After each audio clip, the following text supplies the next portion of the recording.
everyone. Welcome to STEM It Yourself. We have an amazing speaker today. Her name is Aisha Lawrey.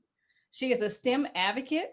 Aisha has 20 years of experience on this journey. She has worked in industry, government, nonprofits, and education, and she knows how to engage many different stakeholders at all levels. Her focus is on increasing the number of women and minorities in engineering. Aisha recently joined the National Action Council for Minorities in Engineering, Incorporated, as the Senior Director of Programs and Scholarships. She is responsible for planning, directing, and executing all scholarships and program activities. Prior to joining NACME, Aisha was the Director of Engineering Education with the American Society of Mechanical Engineering. She has directed and guided the work in helping to shape the future of mechanical engineering and engineering technology. Aisha obtained a Master of Public Administration and Policy from Rutgers University and a Bachelor of Engineering degree in Electrical Engineering from Stevens Institute of Technology. A New Jersey native, Aisha now resides in Maryland with her husband and 13-year-old twins. So let's welcome her today and give her a big virtual welcome on the screen with our hand claps and all the things, the reactions. Welcome, Aisha, and I'll let you take it away. Thank you so much, Dr. Grady. Thank you for having me. So excited to talk to all of you young ladies just about my journey and see if we could get a little project in there to just show you how exciting science and engineering and any of the fields in STEM can be. So like Dr. Grady said, my name is Aisha Lawrey. I currently live in Potomac, Maryland. And as she said, I am a Jersey girl. So I'll start by just telling you guys a little bit about my background. And if at any point in time you have a question or anything, feel free to stop and ask me a question. So what I'm gonna do is I'm just gonna share my screen just to show you all. It's just a bunch of photos to just kind of go along with talking about my journey and how I got into to be an electrical engineer. So I'm going to share my screen. Make sure it's the right one. There we go.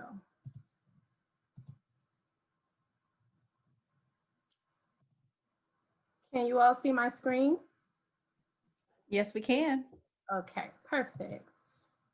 So what I wanted to do is just put a bunch of pictures on. This is kind of the story of my life, and it's chaoticness, but fullness thereof. So when I was your age, I had no idea what engineering was, never even heard the term engineering at all. And so I grew up with both my parents. I'm the oldest of 5 girls, and neither one of my parents went to college. So I'm also a first generation college student. So at the time when I was younger, one of the things that I was always interested and curious about was how things worked. So just taking things apart and just trying to figure out how come this did this, or the TV was able to be on, how was I able to be watching the same thing on television as, you know, someone who lived in another state. Just very curious about that. No one ever really put engineering as a name to it. My mother would just say I was a busybody, just always into something and usually messing something up. So as I got a little bit older, probably around middle school, I joined a debate team, and I like to talk a lot and I like to debate. And so at that time, there were a lot of TV shows that were on about lawyers. There were a lot of law shows on. My mother loved watching those law shows. And so I just kind of associated that, what they did in the courtroom, with what I did on my debate team. And so people just encouraged me and said, you should probably be a lawyer. So I said, okay, I'll be a lawyer. So every time someone would ask me from like the 7th grade up until the 11th grade, I would tell them that I was going to be a lawyer because that's really all I knew. When I went to high school, I actually went to a science and technology high school because I was really good in math and science. And my junior year of high school, I went to my guidance counselor and I said, you know, I'm getting ready to plan for college. I'm thinking about, you know, being a lawyer, but I wanted to explore what other types of careers there were. And my guidance counselor told me, well, you could either be a math teacher or you could be a science teacher. And I love teachers. I think teachers are great, love professors, all those who teach. And I think that they are special, special people. And I just said to myself, maybe I'm just not that special because I just don't see myself being a teacher. And so the other thing is I was really disappointed because I said, are those the only options that you have for me, to be a math teacher or to be a science teacher? There are no other types of careers that I could really get involved in. And it just so happens that my geometry teacher was my science decathlon coach. And I was on the science decathlon as well as in the math Olympics. And I did all of those things, but still, again, not really having a name to put to it. And she asked me if I knew what engineering was. I told her I had never heard of it, and she explained it to me. And the way that she really explained to me really just gave me a good basic understanding of what engineering is. So all engineering is for you to be able to use math and to also use science to solve problems. So if anyone asks you what is engineering, that's all it is. You're using math and you're using science to just solve problems. So basically, as an engineer, you're a problem solver. And when she said that, it really just kind of clicked for me, just thinking about all those times that I was really curious, trying to figure things out and think about how things worked. By a show of hands, how many of you, before I gave you the definition, knew what engineering was?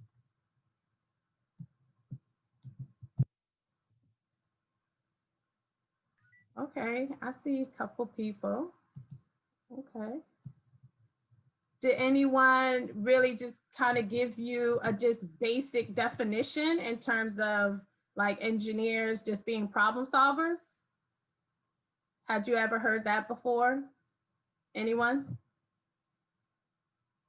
No? So I'm glad that I was able to just give you that basic definition, because I think a lot of times when we talk to people about engineering and they hear the word, it sounds like something that's very scary, something that's overwhelming. The first time that you all heard it, did you feel that feeling like, I have no idea what that is? It seems just kind of scary and overwhelming. Just raise your hand if you felt that way when you heard engineering. Okay, all right.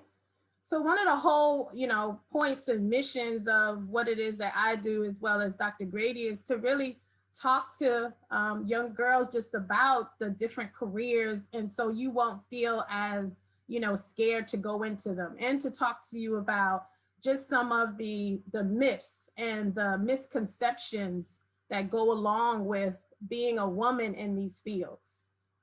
So I had never heard about it, but once she just broke it down to that plain and simple definition, I thought to myself, this is something that I could definitely do. I like to solve problems, and I was excited about it. And so then I went on to college, and I didn't really understand all of the different disciplines. So it wasn't really until I got to college that I began to talk to different professors to find out which kind of area I wanted to go into.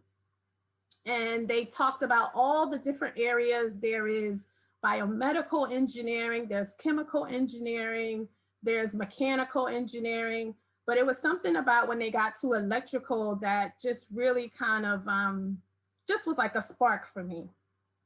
And they talked about, the fact that you could really work on circuits, understand how computers worked, and understand at this time, computers were not really even out that much yet. I didn't even see or really have a computer until I went to college. So even when I was in high school, and I tell my kids now, and they laugh, like I had the actual typewriter that I had to type like my papers on and go to the library and do research. So when I got to college, and we didn't have a computer in my house, so when I got to college is when I got my first computer, and I was so excited. I wanted to learn everything about it, how it worked, how it functioned, and just to be able to understand like the language that the computer speaks, because the computer does speak a language. But it was something just about like electricity and just how different devices worked that had electricity in them. And so I remember that because I was really interested in that one, my freshman year, I just kind of got an overview of what all of the different disciplines were. But by the time I got to my sophomore year in college, we began to really start to work on projects. And one of the projects that I worked on was just in terms of like building a radio. Have any of you ever like taken apart a radio or maybe like a computer or a laptop and you've actually seen the inside of it? No? No one? One person? Okay. So this right here, what I have is like, it's like a circuit board, right? So I don't know if you guys can see, try to put it up here. So within here, this is actually like a really simple version of a radio. There are a lot of like transistors and resistors, and I know a whole bunch of other terms that I'm using that's very foreign to you. But when I first got the ability to look at this, I was just so in awe that all these little parts and pieces, once they connect, we're able to actually make a radio work and come on, and you can actually hear. And so if I turn it over to the back here, what you'll see is a bunch of just different circuits. And this is the back of it, where you actually had to take a lot of the metal material to be able to solder it. And that's when you have like a really hot device and you have to melt. You have to actually melt the wire to connect the wires. And that's how they make a connection and actually make a radio or a device work. And so when I received a device, it's not exactly like this one. This is the one that I actually make my kids practice on. So this is a new and improved version, but the one I had was much older. Once all of these things work and connect and you can put a battery, this right here is an actual radio. So you will be able to actually hear sounds that will come out of here from like a FM or AM dial. So working on different projects for me like this was just really exciting and really cool, especially at that time, again, that computers were just coming out. So people didn't really know a lot about them. So they had to find out information, find out how the computer worked. And as I went through college and got more familiar with what it is that, you know, the computer could do, I decided that this is something I really wanted to stick with, and I definitely wanted to do it as my career. So when I thought about different jobs and what I wanted to have while I was in college, I did internships. And one of the internships that I did was at a company, it was called Bell Labs at the time. Right now, you guys would know it as Verizon, but it was called Bell Labs. And one of the projects that I worked on as an intern is they had a contract with NASA.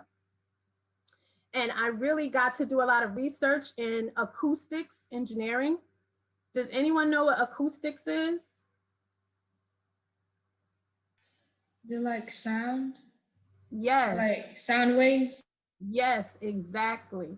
So acoustics is another word that may sound scary to people. And they're like, I have no idea what that is, but it's just exactly what you said. Acoustics is just the science of sound, right? So even as I'm talking to you right now, you hear my voice and there are sound waves, right? So acoustics is the study of sound. So I got to do research in acoustics. And one of the things that they were trying to understand is for astronauts who were in space, for them to be able to get a good night's sleep, right? And I thought that was so cool because I actually would be able to have a hand in something that was like tangible for me, that I could really understand. It wasn't something that was, you know, very foreign, but I knew about space, I knew about astronauts. But one of the things is I never thought about how they sleep in space. Never, ever thought about that. So there was research that we needed to do to be able to help the astronauts get a good night's sleep. And why would you think that they would not be able to get a good night's sleep? Anybody have a guess?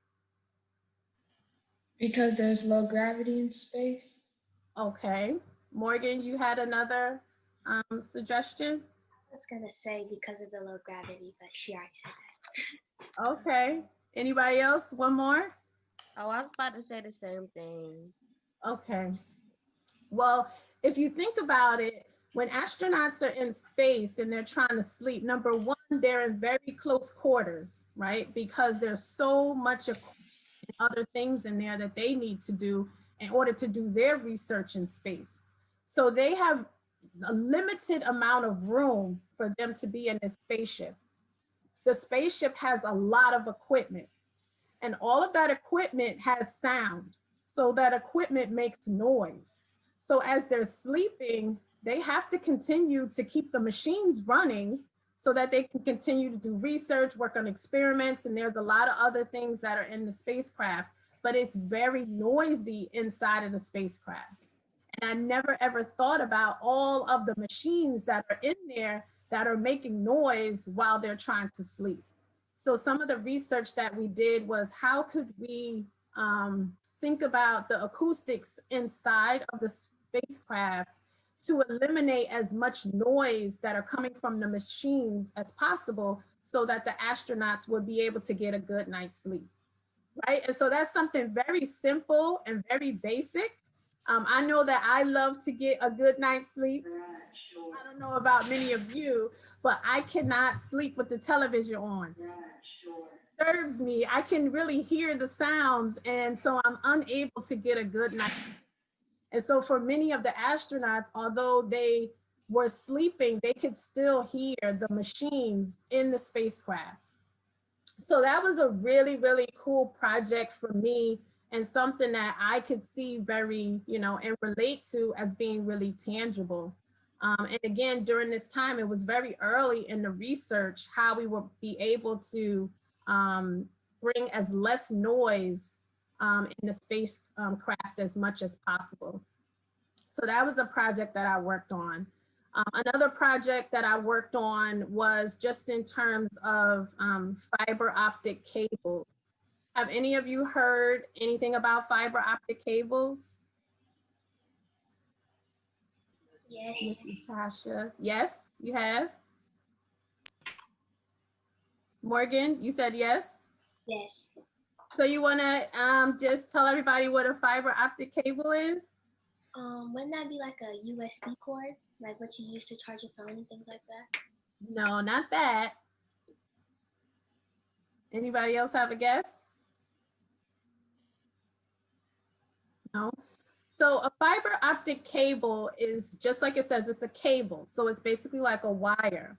But at this time, what they were doing was there were little lights that were added to the cable, right? Little lights at the end that were added to the cable. And because like computers were new, computers were huge. If you guys have not seen old computers, so they were huge. And if you looked at the monitor, like a big just storage like on the back of the monitor that had all of this information, everything that you would see now that would fit into your laptop, your phone now was in the back of that computer, right? So at this time, I was working on a lot of research with these fiber optic cables to really be able to bring as much technology as fast as possible in smaller devices. So instead of the huge computers, they were now going to laptops. But you had to be able to make sure that you got all of that technology that was in those big computers into smaller devices. And fiber optic cables were very instrumental in being able to provide that technology to go into those little devices. So now you all are able to have your laptop, your iPad, and now like your computer is your phone. Everything is in your phone now. It operates the same exact way. And it's because of some of that initial technology of fiber optic cables. So I'm just trying to show you guys examples and give you like really basic, because I know a lot of times there's so much terminology that, is above your heads. So I want to give you like real examples of why, you know, like science and technology and engineering is so important, interesting, and how it touches our everyday lives. So those are some projects that I worked on while I was in college. And then I decided to go and do consulting. And so as a consultant, I basically worked for one company, and then this one company would just kind of contract me out to other companies, right? So I got the ability to work at a company, but I also got to see what other companies did. And so as a consultant for many different projects, one of the things at the time is that, you know, now there are a lot of companies that have different locations, right? Like I'm in Maryland, you guys are in North Carolina, I lived in New Jersey. So we could just take, for example, like one company, let's just say Verizon. They have all these different locations, right? They have a lot of different departments. But one of the things at this time is that many companies did not know how to make many of their different systems all talk at the same time, be able to talk to each other. So they were spending a lot of money on like a system in Maryland, there was a system in North Carolina, and there was a system in New Jersey, and they all spoke different languages, just to make it plain. They all spoke different languages. So when I came in, one of the things I had to help them do is to really look at all the different systems and to be able to help them understand how those three systems can all communicate and talk together. And so I loved doing that because it was really interesting. I got to, again, work at different companies. I got to travel all over the world. So that was really cool and interesting. And I loved it. I loved being able to travel, being able to just see and meet new and different people. And I thought it was really cool. Like, this is the best thing. It's a great job. It is very long hours though, especially, you know, coming out of college and being broke and you having no money. And then you go to making money and you're like, I'm rich. And so I will just tell you guys a quick story. So as a young consultant, just kind of working, again, I went from making zero money to good money, but I worked a lot of hours. So, you know, especially traveling around. So there was one project that I was on in New York, which was very close to my house because I lived in New Jersey. So it was only maybe 45 minutes to an hour away. I was working like 60 hours a week. And that was like on average.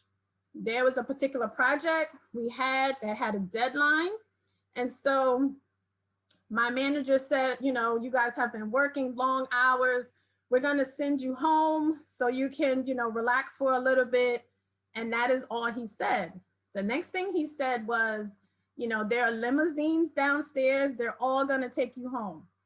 Now, I don't know about you guys, but at this time I was 27. I had never been in a limo. So I was very excited, right? So I'm excited. And you could see in New York, it was actually on Park Avenue. They had limos lined up down Park Avenue. And the people who were on my project, we got to get in a limo and they would take us home. So I don't know about you. Like I said, I was so excited. I was in the car. I was calling my mama. Mom, I'm in a limo. I'm excited. At the time, my husband was my boyfriend. I was like, babe, I'm in the limo. I'm on my way. I'm so excited. I'm calling people and they had the sunroof.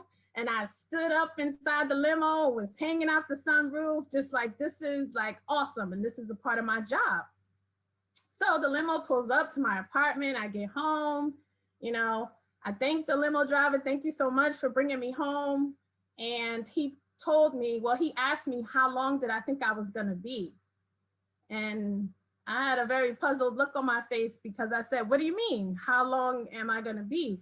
He said, no, I've been instructed to wait for you while you change, shower. They gave me some time to relax and he was instructed to wait for me and bring me back to work. And it was at that point that I was like, oh, this is not fun. As exciting as this was, as much money as I was getting paid, as much as I traveled all over the world, at that point, I started to really think about it and say, is this really as much fun as I thought that it was going to be and it is now? Because I wasn't really able to spend my money. I wasn't able to spend as much time with my family or my boyfriend.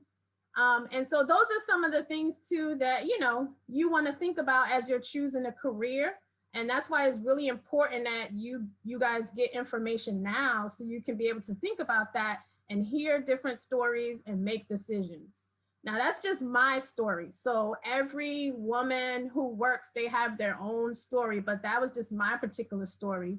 On top of, you know, not seeing many women and then not seeing many women who looked like me, right? There weren't many women who looked like me.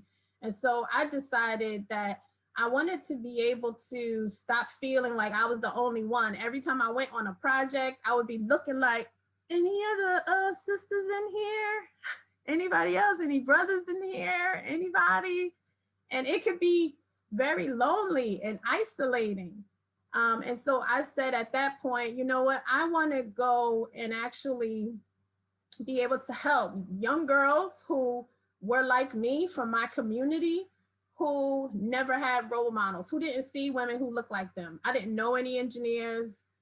We didn't really have career days where women who looked like me would come back and speak. You know, we did have, you know, like an occasional, maybe like a lawyer or something like that, or a nurse. But I really, again, I had never heard about engineering, so I didn't know about women who were in these different types of fields. And I said, I thought it was really important for my community because from kindergarten to the 12th grade, everyone in my community looked like me. All my schools, everyone in my classes, my teachers. So it was definitely a culture shock when I went to my university. And I went to a PWI, which is a predominantly white institution. It was definitely a culture shock. I had never really been around so many people who didn't look like me. So that was helpful, but it was definitely very just lonely in the beginning. None of my professors looked like me. So it was just a very different experience. And so because of that experience in college, on top of when I went to actually work and not seeing many women, not seeing many women of color, not seeing even many men of color, I said, I want to actually go back to be able to talk to girls about the possibilities, what they could do, show them how awesome it is, so that maybe they wouldn't feel this isolation when they got into these careers. And to tell them that you can do it, you can absolutely do it. And that, you know, it is tough, but you have the ability to do it, right? And so I wanted to just, you know, share with you guys that because I think it's really important for you all to know that it is possible and that you have people who look like you, your role models that you have who are working with you in this program that are really dedicated to making sure that you see women who look like you and you know about it. Even if you don't want to go into any of these fields, just the fact that you have the information is just, that's a huge key to even be able to have, because again, I didn't even have that information. I wish I had a program like this that you guys are doing. So I hope that you really are utilizing and really just understanding how valuable it is just to even, you know, be able to participate. So at that point, I decided I'm going to quit my job. So I said, you know what, I'm going to quit.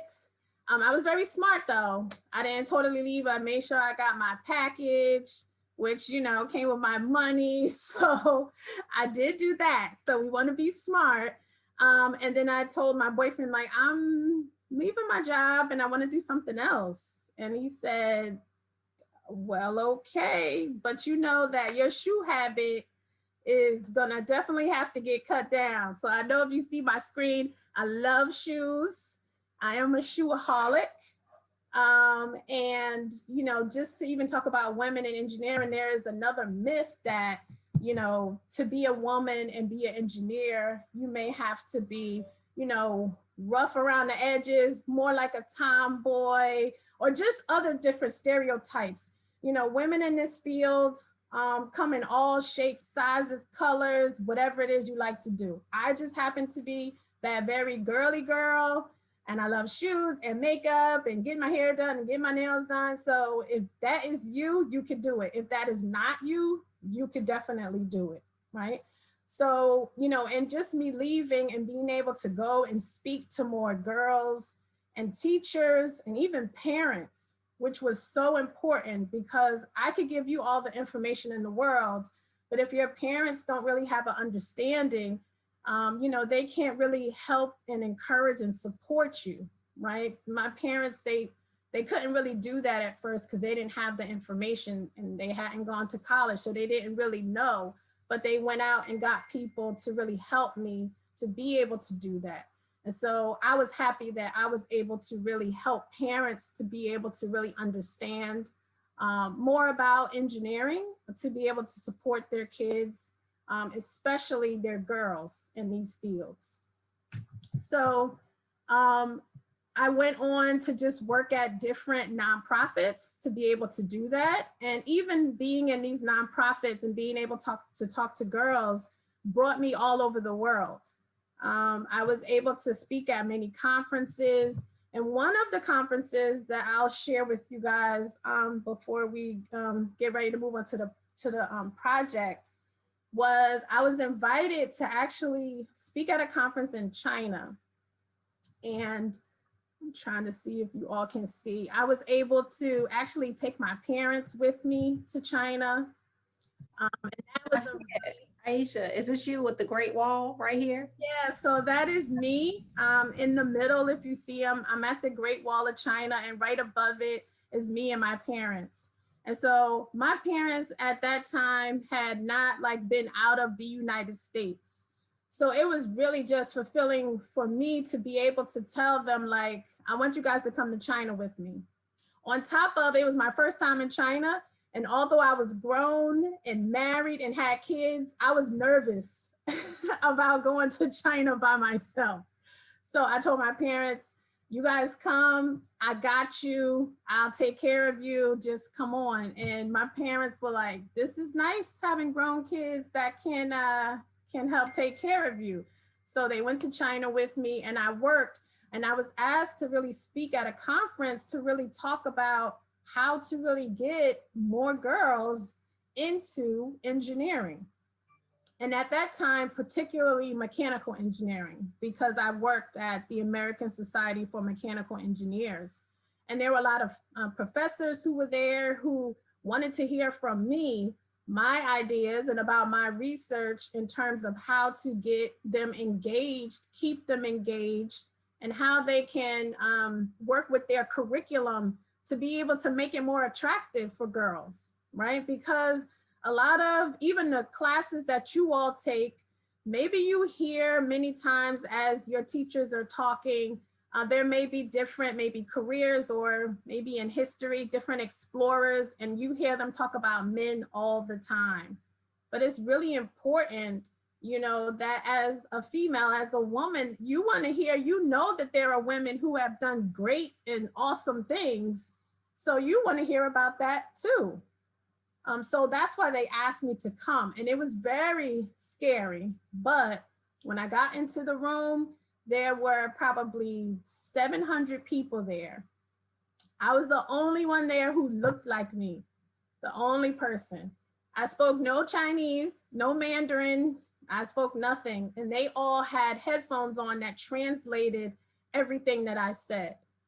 So at that particular moment of me just being nervous, before I got up to speak, I had to just tell myself I was invited here as the expert, right? They invited me because they want to hear what I have to say.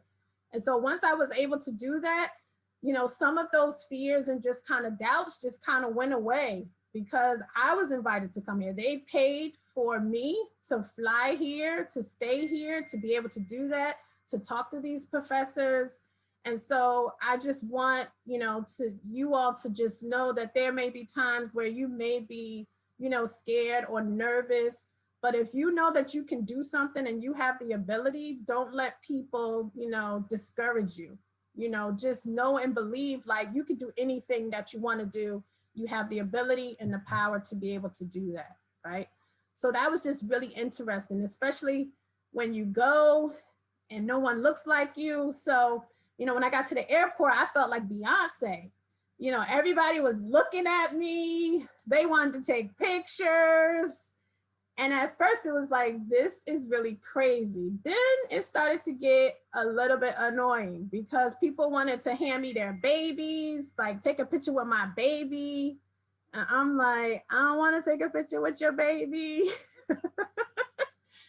So, it's because many of them had never even seen a Black person like up close and personal. So, it was a different experience for some of them as well.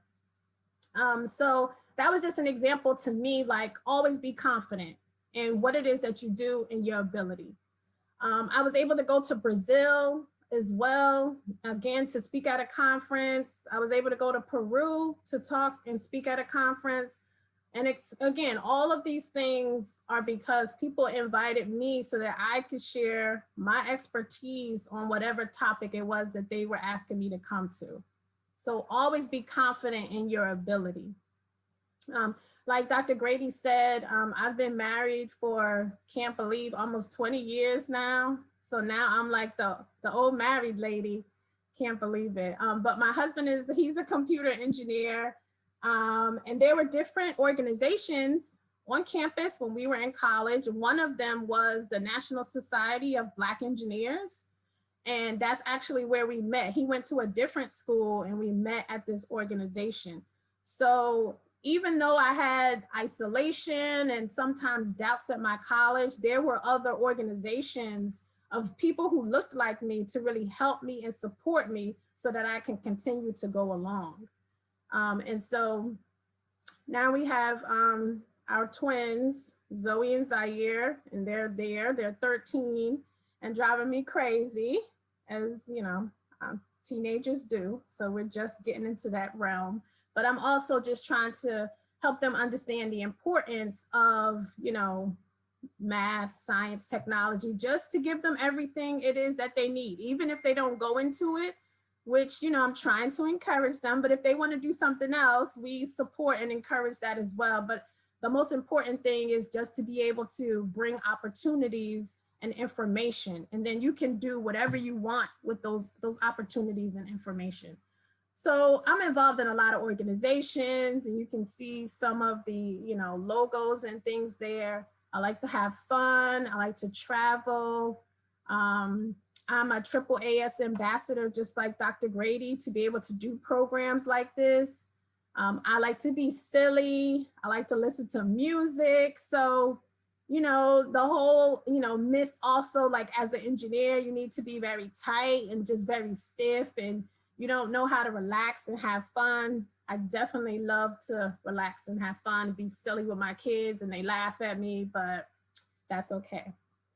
So I just wanted to, kind of give you guys an idea as to my life.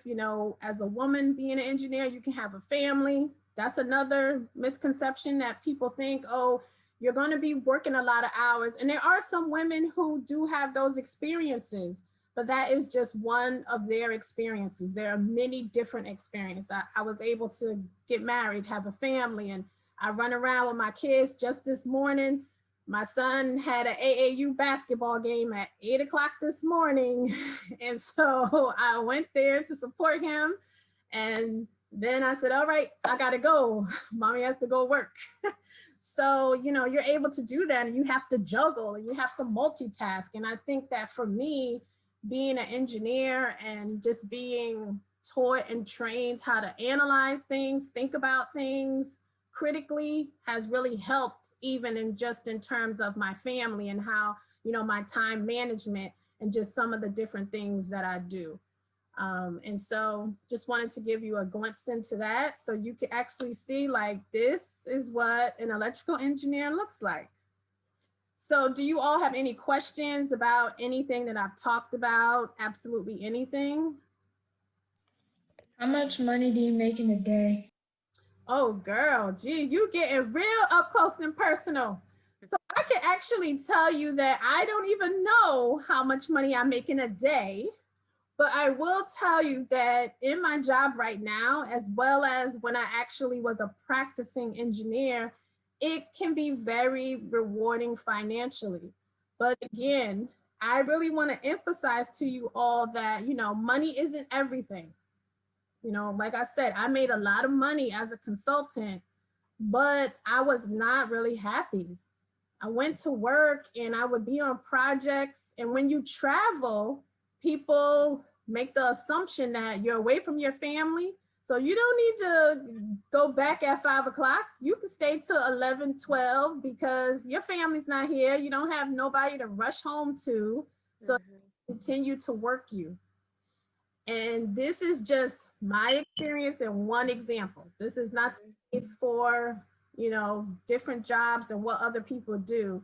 But I really want you to, as you think about your career, just kind of think about maybe like how you would like your life to be. You know, now working at NACME, which is working for minority engineers.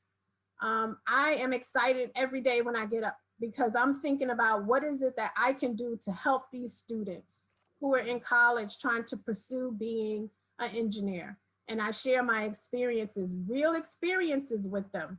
You know, I like to keep it real with people, you know, and tell people my real stories. There was a situation when I was in college. There were only 4 women in my electrical engineering major when I was a junior. And my professor, an older white man, had us stand up. In this class, I was already told by upperclassmen, they said, you know, it's going to be tough trying to make it out of this guy's class. He definitely does not think that women should be engineers. Now, the whole being a minority, that was a whole nother thing. But just being a woman, he did not think that. So he had to stand up and he told us that he was going to make it difficult for us to make it out of his class, like right to our faces. There was no like behind your back. It was like right in our face. And I had never experienced something like that before. So that was just like really shocking.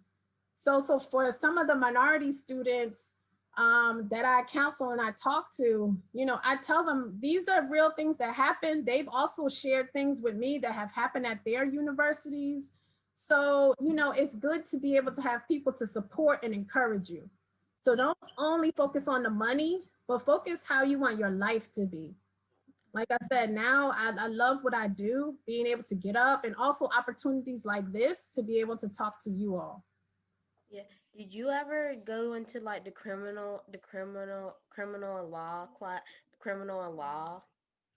No, I never went into criminal law, but I will tell you that when I was getting ready to graduate from college, I did think about still going to law school because that's another point that I wanted to talk to you guys about that I missed, that, you know, even studying engineering, you can still go into different fields, right? So I was thinking about becoming a patent attorney.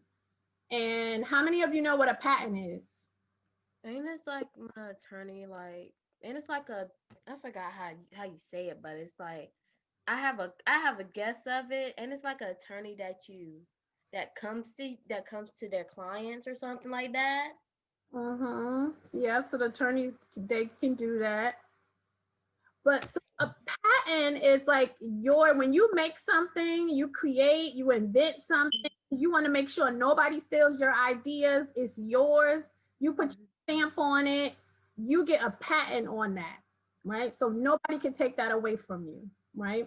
So what happens sometimes is that although you have a patent and it's your idea, you filed your legal papers, there are still people that still try to steal your ideas and they still try to copy you, right?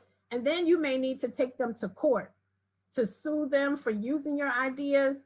And who better to really kind of represent you than an attorney who has a background in engineering, right? So they can really understand, look through, decipher sometimes your invention and your idea. So these are attorneys who have studied engineering, and they're called patent attorneys, right? So I thought about doing that as well because, you know, in the beginning, I said I wanted to be a lawyer. So you can still be a lawyer. If you're interested in medicine and you want to be a doctor, you can study engineering and still be a doctor. Those are, you can study biomedical engineering where you combine medicine and you combine engineering. And that is like the best of both worlds. Because if you go to a doctor right now and you may need to have surgery, the doctor is an expert in performing that surgery. He knows all of the medicine. But if you are a doctor who has a background in biomedical engineering, you understand how all of the devices that are in that room where you're performing the surgery actually work to help. So if something was to happen, maybe to one of the devices, maybe it's the heart monitor that's pumping out so you can see, you know, how many beats per minute. That biomedical engineer, he or she, you understand how that device works and you can perform that surgery at the same time. So you have both, you know, you have both experiences, you have all of that knowledge kind of rolled into one. So you could do that. You could go into sales, you can go into business, you know, after you study engineering, you can go get an MBA and go into business. You can be an entrepreneur. So these are all things you can go and teach. There are many teachers that you have studied engineering and go back and actually teach, and they're professors. So you can definitely do that. And one of the things that really stuck with me, which was one thing that my advisor told me, when I was almost approaching graduation, I was a teaching assistant and I loved being a teaching assistant. So when I said, like, back in 11th grade that I didn't think teaching was for me, when I got in college and I started becoming a teaching assistant, I loved it. I loved explaining things to people and making sure that they understood, because it actually really did help me. It helped me understand better as I was explaining to someone else. And so I thought maybe I should go into education. But my advisor said, do not do that. Stay, finish your degree in engineering, because with my engineering degree, I could always move into other fields, right? So I can move into law, I can move into business, I can move into sales, I can move into medicine.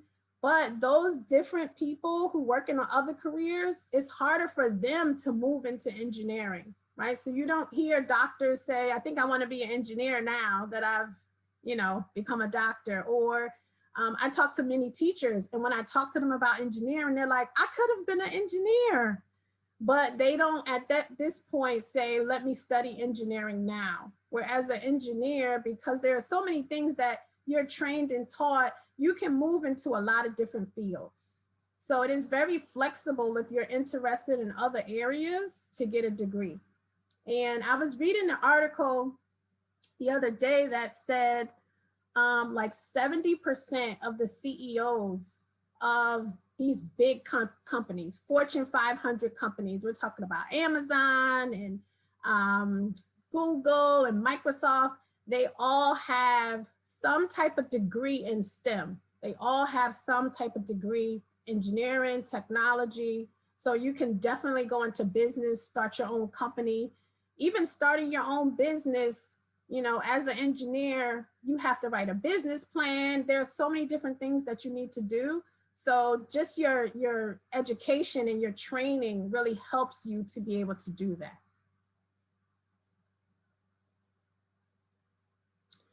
Okay, you guys ready for the project? If there are any questions, it won't be that long, but I wanted to really give you guys just like a quick project, again, something that you can relate to everyday life. This is a project that I really love as a way to explain something that's actually personal to me. So I am actually anemic. Does anyone know what being anemic is? Ain't it super hot or cold? No. You had an answer, Morgan? I know it has something to do with like your blood cells and stuff like that. Has something to do with your blood. Some people with low iron have That's it, exactly. So when someone is anemic, they have low iron. right? So the iron is low. And you need iron to be high for a certain reason. So iron actually gives color to your blood. So you may see someone, if you ever, someone got cut or something, the redder someone's blood is, like the darker redder someone's blood is, the more iron they have, right? So I was born with iron deficiency, so I'm anemic, right? The other thing that it does is it really helps to bring oxygen to the blood, right? And pumping oxygen through the blood affects your heart, right? So it makes your heart beat faster when you have low iron. So I also have a heart murmur in addition to having low iron and being anemic. So I need to take iron pills. I try to make sure that I pick foods that are high in iron to really keep my iron levels up. If my iron levels are low, I'm very fatigued. I feel very sluggish. I get headaches, right? So I wanted to do just like a quick activity so you guys can really see like a real life example of things that affect people every day, right? So do you guys have your materials? Everybody have your materials? So just very basic materials. So you have some water and you have, so I have a cup of cereal here, just a cup of cereal. I just have a little plastic baggie, Ziploc, and a magnet. Everybody have those things? Okay. All right, so I'm gonna stop sharing my screen.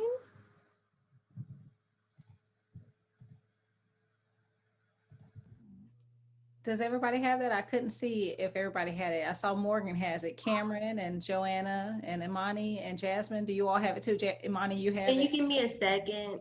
Yeah, sure. You give me a sec too. I'll give you guys some time. So I picked this because I wanted to give you guys a project that was something quick. You could also share this with someone and do it. It's very easy. It's low cost. Just have some cereal, little bag, water, a magnet. You can make it happen. And then you should be able to explain. So if one of your parents, your siblings, you know, whoever's around you, your teacher, maybe when you go back to school, you can talk about like a project that you did and you learned and how it is related to everyday life. And so I will wait. You guys let me know when, I think there were a couple people. Yeah, I think Cameron and Jasmine, and I'm not sure about Joanna, if you all would cut your cameras back on so that we can make sure that you're here and you're ready. We'll give you like another minute or two to get those supplies. And while we're waiting, did anyone have any other questions?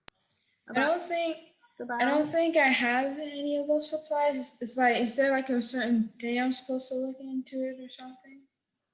You could follow along. And then I guess Dr. Grady, if I think, did everyone receive the information for the materials? They absolutely did. It was sent to Remind and also an email. But if you don't have it, like I wrote in Remind, it's okay. Yeah, it's okay. You can just follow along. It's no problem. Yep. And then you could also, you know, try it later, or, you know, when you get the materials, you could try it and do it for yourself. So it's no problem. It's no problem. But if everybody would just cut your cameras back on so we can make sure you're here and participating, that would be really great. And Jasmine, I'm not sure if you're back yet, or Joanna, if you're, I know you're probably there, but if you're able to cut your camera on, please do so. If not, just send me a message in the chat so I can know that everything's okay. And then it looks like Jasmine, she said give her a moment, so I'm assuming she went. I have to go right now because my mom is doing something. Okay. I'll be here on next week. Okay. All right. Look forward to it. No problem. Thank you, Jasmine. Thank you, everybody. You're welcome. Have a good one. Thank you. Thank you, especially to the special speaker. Oh, you're very welcome. Awesome. Okay, Aisha, I'll turn it back over to you for the demonstration. Okay, all right. So again, this is a project that is special for me because what we're going to be doing is looking at what iron is in our cereal, right? And like I said, because I'm anemic, I take iron pills and I look for different foods that are really high in iron. And they say that you should have at least 18 milligrams of iron, especially for people who are anemic, right? So when I go and I look for cereals, I do look on the back of the cereal and I look to see how much iron is in it. Because I need high iron and my kids don't, we definitely have different cereal. So if you even look in our cabinet right now, there are probably like 3 or 4 different boxes because everybody has their own preference. But I have to specifically look when I'm looking at cereal to see how much iron is in it. And I like to pick the cereals that, you know, usually have like 100% iron or as close to that 18 milligrams as much as possible, right? So I usually eat Total. That's the cereal that I have.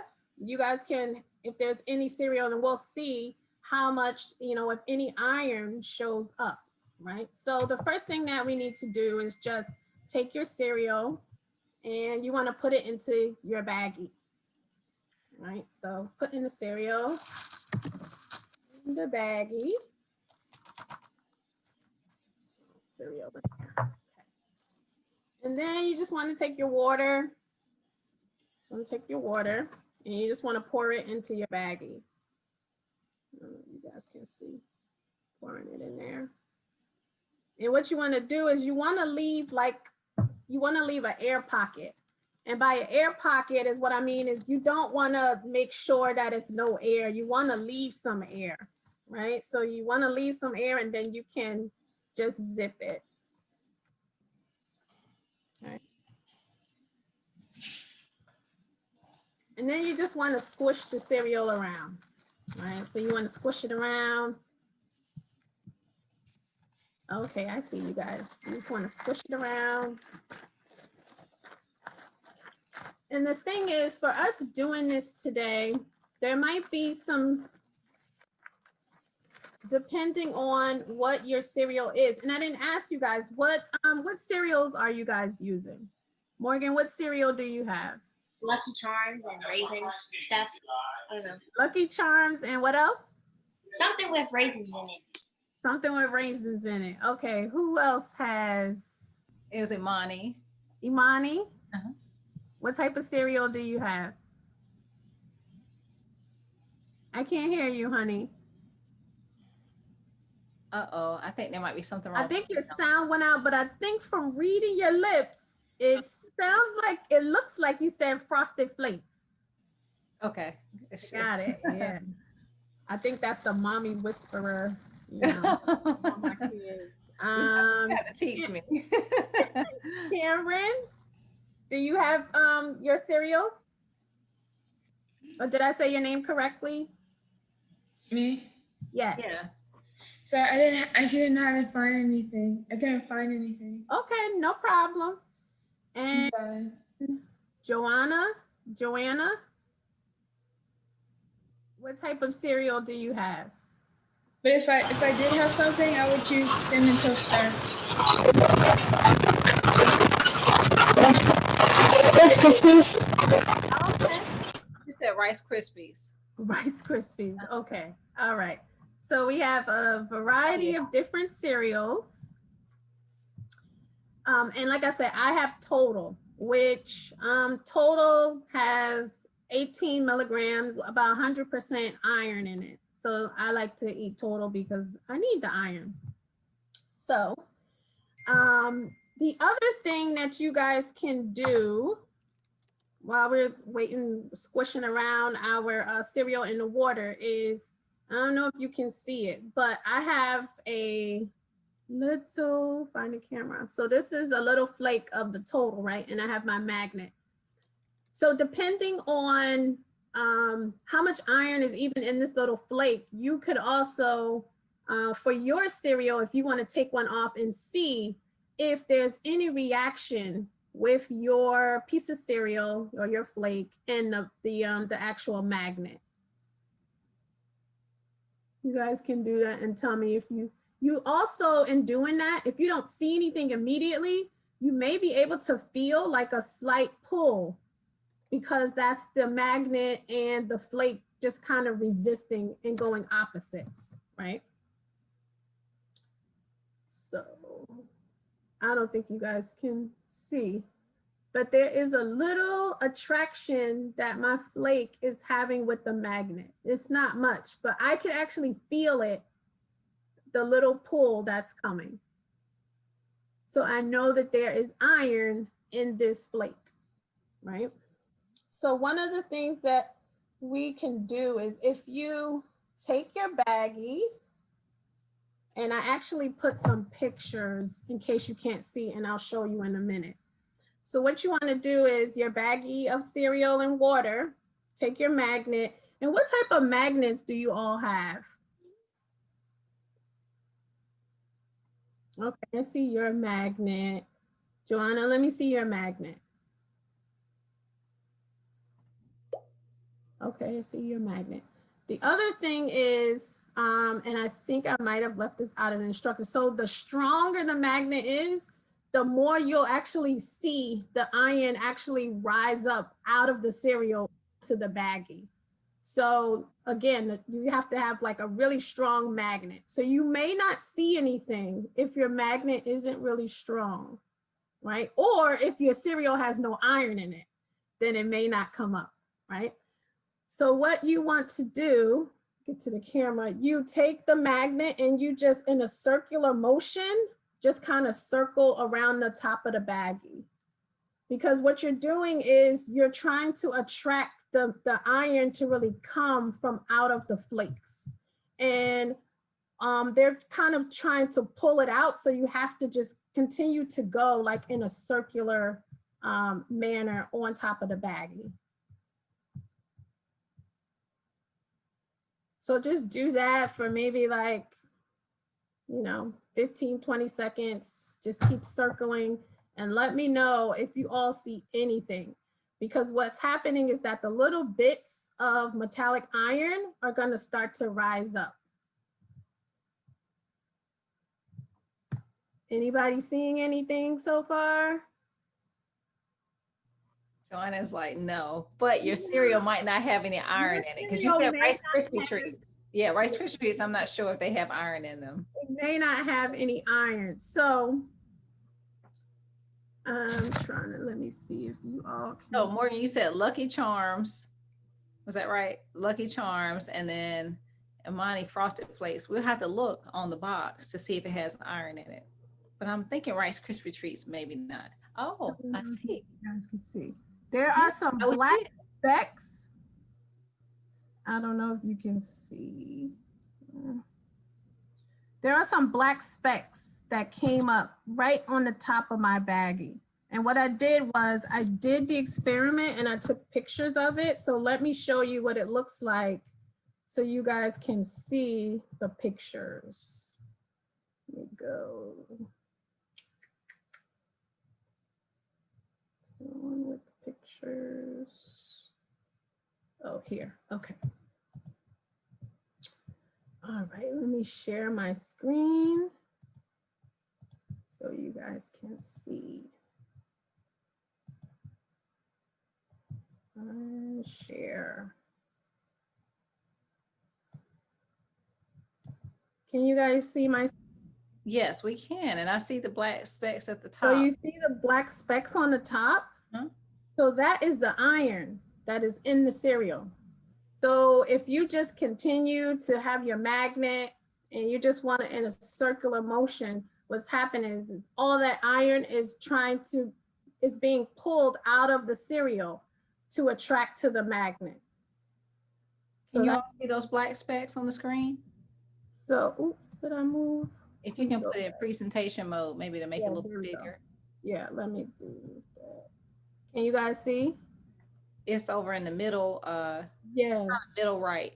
Mhm. right here, these little black specks right here, that's the iron.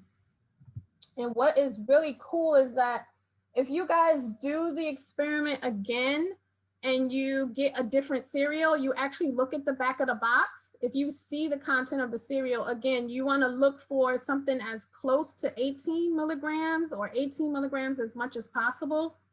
And you just continue to take it. You'll actually see in the baggie, you guys can't see here, but you will see in the baggie the iron being lifted out of the flakes as they approach the baggie. So you'll see that.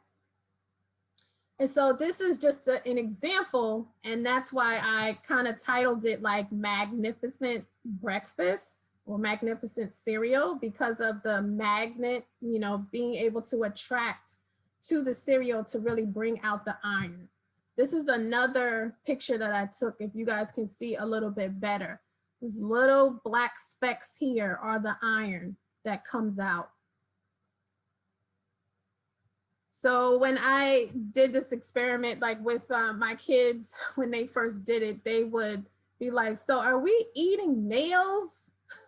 And I'm like, you're not eating nails, but I need the iron. So this is, as you can see, the iron is in the cereal. And that's how I'm able to get additional iron, which really helps me for being anemic. So this is, again, just like a real world example of just like a quick like research that people do in research all the time. So what you can also do to like extend this particular project is you could get different cereals, right? And be able to test. And so that's all a part of, you know, either if you guys have learned the scientific method or the engineering design process, you want to have something, you know, you need to identify what the problem is. And the problem is we're trying to see if this particular cereal has iron in it, right? Then you want to be able to test it.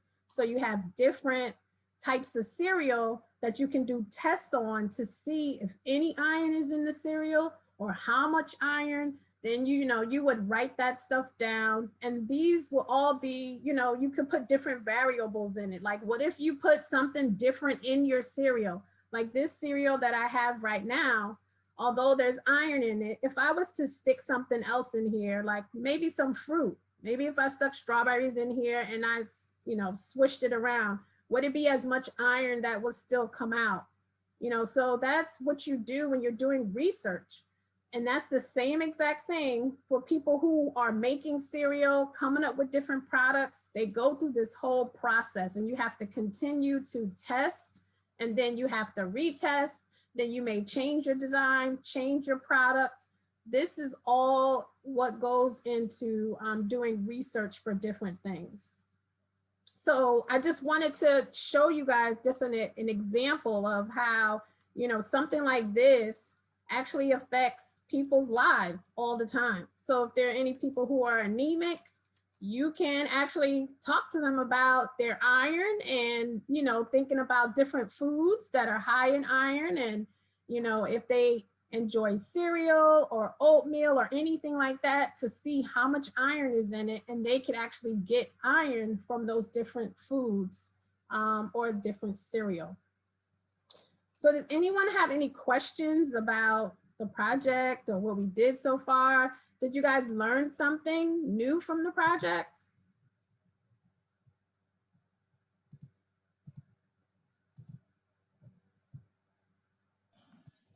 I learned how to do magic. You learned how to do magic. It is pretty cool, because once you actually see like the iron like start coming up and being attracted, it is really cool to see. It is really interesting. And so this could also be in doing this project and thinking about foods. There are majors who study food science.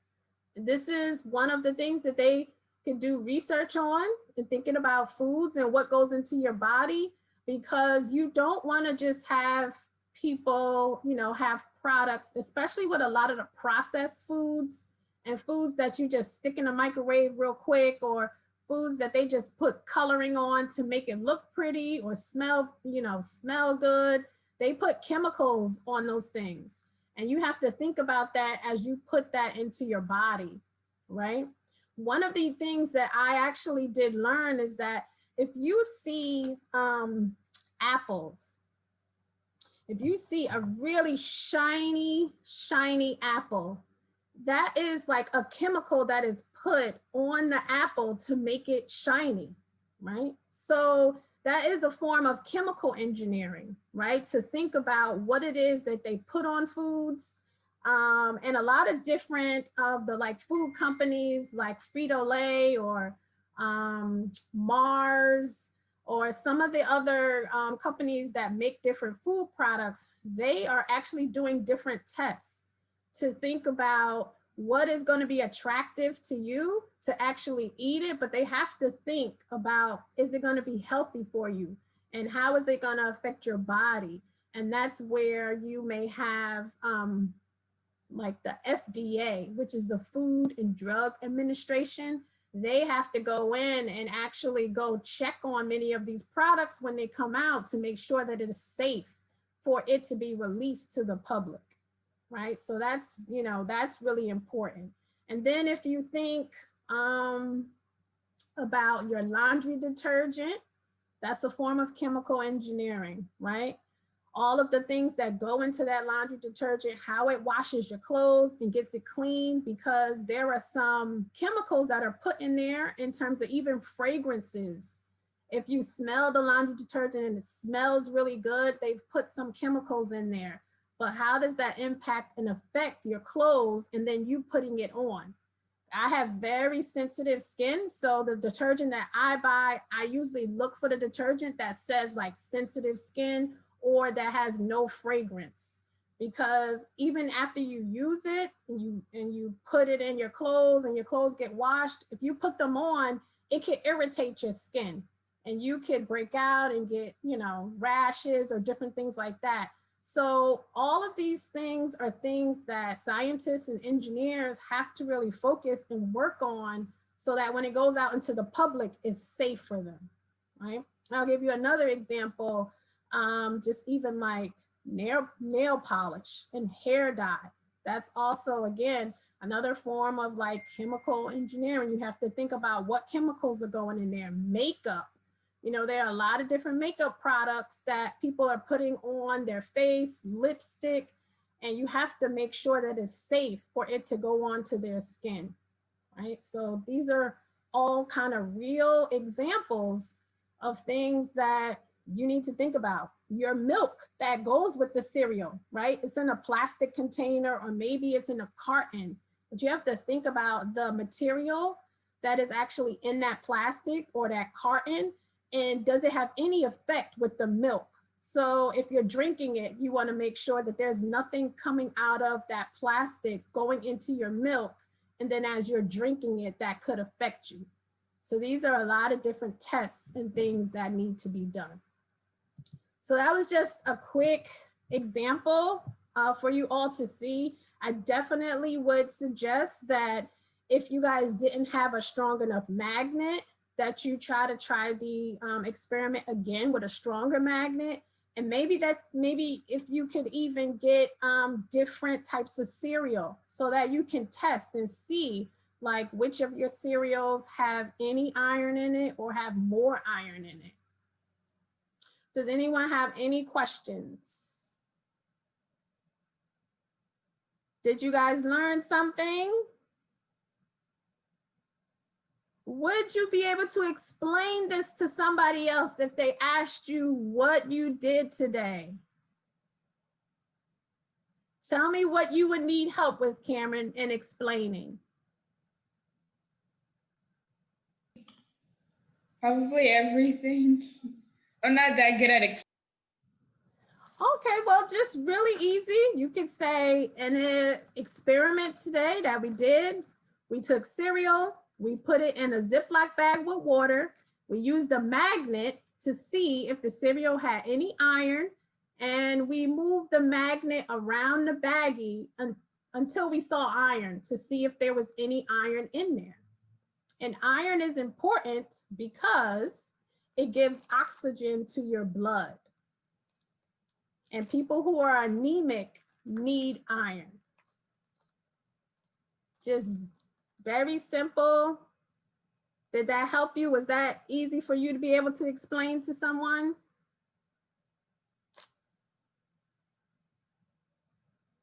It's on mute, Cameron, but I think she said yes. Oh, okay, okay. It was on mute. I Sorry. saw her mouthing yes. Yeah. That's okay. Thank you. You're very welcome. So I just want to do something basic, simple, something that you would be actually able to explain. And as you were talking about it, they would be like, what? Cameron, are you an engineer? What, Morgan? What, Joanna? What did you learn today? So that is the whole point.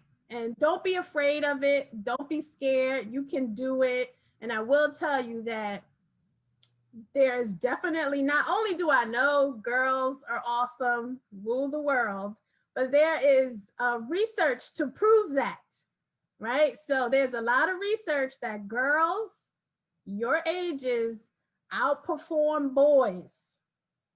So you do have the ability. So never say you don't have the ability, because we are outperforming those boys and we can do it. So now we just got to take over these areas and be like, I'm going to be a scientist. I'm going to go into computer science. I'm going to be a mathematician. I'm going to be an engineer. I'm going to be a doctor. I'm going to do this. I'm going to be famous. No, you don't have to be famous. I'm not famous. My kids will tell you, they're, you know, I was trying to learn some TikTok stuff and it just don't work.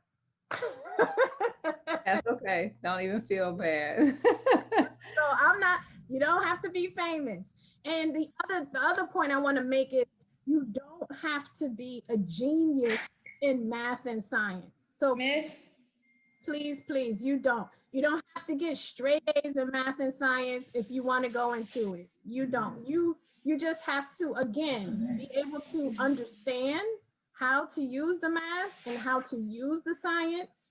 But if you are not getting straight A's in math and science and you might be interested, you can still do it. So don't let that discourage you.